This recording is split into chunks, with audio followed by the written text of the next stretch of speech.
Hi, I'm Marina Bloomer, founder and program director of Stellar Tech Girls. I'm going to ask you first to think back to when you were 12 years old. Picture yourself at that age.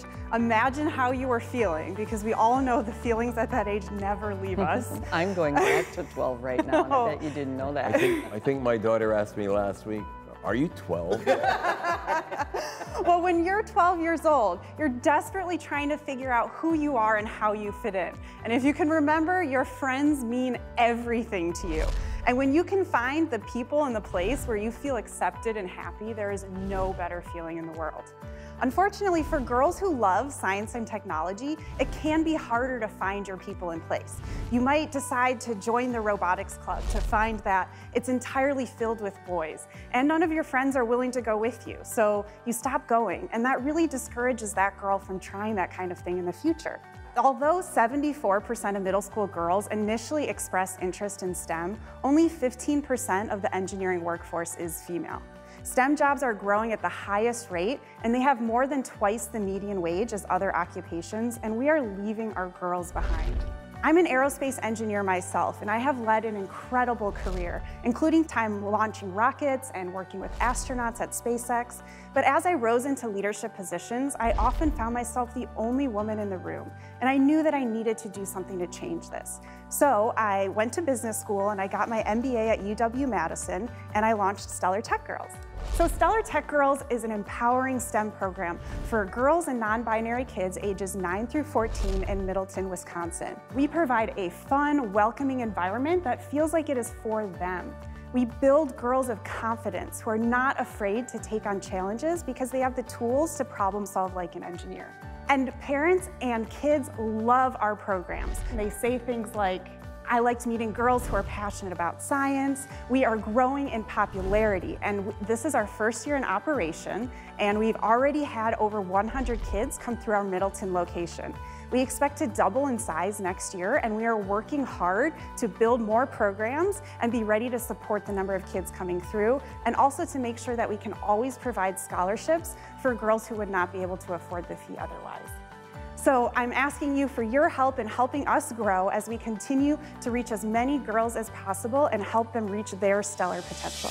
And what's the process for someone to enter your program, and what's the cost? So I have all my programming is online through a website that I have where you can sign up. You can sign up for programs. You can also sponsor scholarships on the website. And so they pay upfront for the program. So this summer I ran 1-week day camps, and those ran at $250 per week. So it's really on par with the other types of programs that exist for that amount of time in the Madison area. And then I also have weekend workshops. I'm doing birthday parties, private events. So it was really important to me to have a physical space. You can see through these pictures that it's really welcoming, it's fun, it's bright. So that's a space that now the kids who've come through want to come back to for things like their birthday parties, private events, different workshops throughout the year, holiday-themed workshops, things like that. What's the most important thing you learned at SpaceX? Definitely to embrace failure. So that's something that I think really makes them successful at what they do, and what I try to bring to Stellar Tech Girls too, to encourage girls to see that, you know, you cannot be a perfectionist to be an innovative engineer. You have to be able to take risks and be okay with failure and accept it as part of the process and then move forward from it.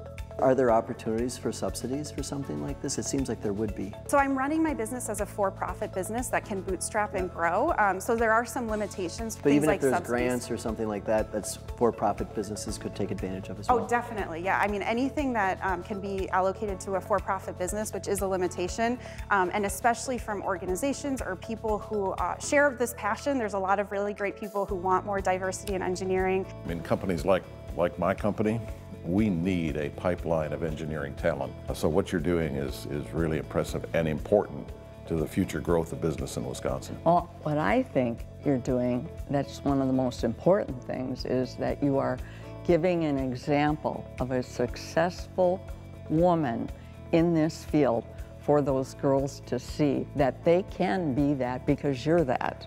Definitely, I agree. And I think that's so important and why I decided to go do this full time, right? It was hard to leave the aerospace career behind, but I saw by me being there and running things and facilitating things and bringing other women engineers, it's a lot different than just going to school. They see you as an example. And they ask really great questions that I'm able to answer, and I loved that this summer of just having them ask things like, you know, we were building circuits in electrical engineering day, and they're like, well, if something shakes a lot, wouldn't these wires break apart? And yes, they would, and we do vibe testing, and here's how it works, you know, and I've been there in my career, and I love being able to share that firsthand experience with them. Yeah. And that's so important for them. Thank you very much. Thank you so much. Thank you so much. I really appreciate You your time. did a great Very nice. presentation. Thank you.